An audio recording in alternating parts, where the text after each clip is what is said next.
Hello, আসসালামু আলাইকুম। সবাই কেমন আছেন? আমি তো আলহামদুলিল্লাহ অনেক ভালো আছি।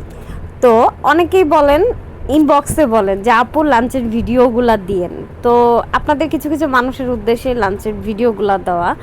তো হচ্ছে লাঞ্চে বাঙালি খাবার যেগুলো আমরা অ্যাজ ইউজুয়াল যা পছন্দ করি।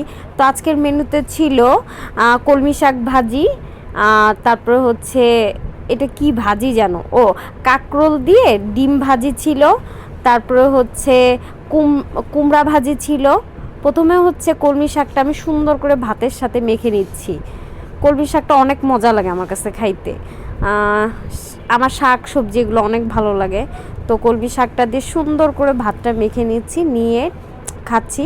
এরপরে এই যে ভাজিটা ডিম দিয়ে ভাজি করা ছিল, অনেক স্বাদ লাগতেছিল। সিরিয়াসলি অনেক মজা ছিল খাবারটা।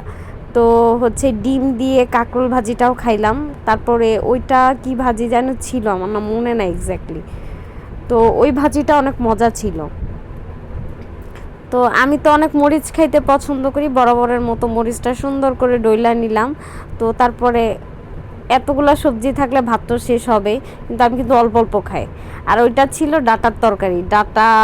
তারপরে হচ্ছে কি মাছ যেন, বড় ওই মাছ ছিল ডাটা, ওই মাছটা আলু দিয়ে পাতলা করে ঝোলের তরকারি ছিল, একটু লাল লাল দেখা যাইতেছিল, কিন্তু এতটাও মরিচ হয় না যতটা লাল লাল দেখা যাইতেছিল। তারপরে এই যে এই ভাজিটা নিলাম, এই ভাজিটাও মজা ছিল। তারপরে হচ্ছে এই যে কালিজিরা ভর্তা।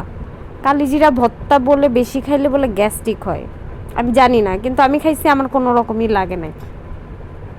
আমার কালিজিরা ভর্তা খাইতে অনেক ভাল লাগে। তারপরে এই যে ঝোলটা ঢাইলা নিলাম। তারপরে হচ্ছে আলু, একটু ডাটা। ডাটার তরকারিটা অনেক মজা হয়েছিল, ডাটাটা অনেক নরম ছিল। আর এই যে ডাটার তরকারি দিয়ে ঝোল দিয়ে মাছ দিয়ে সব একসাথে একটু পরে মেখে নিয়ে সুন্দর করে খাবো।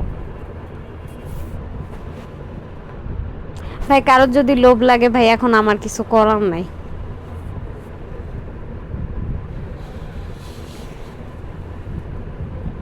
ডাটাটার কালারটা দেখছেন কি সুন্দর লাগতেছে না?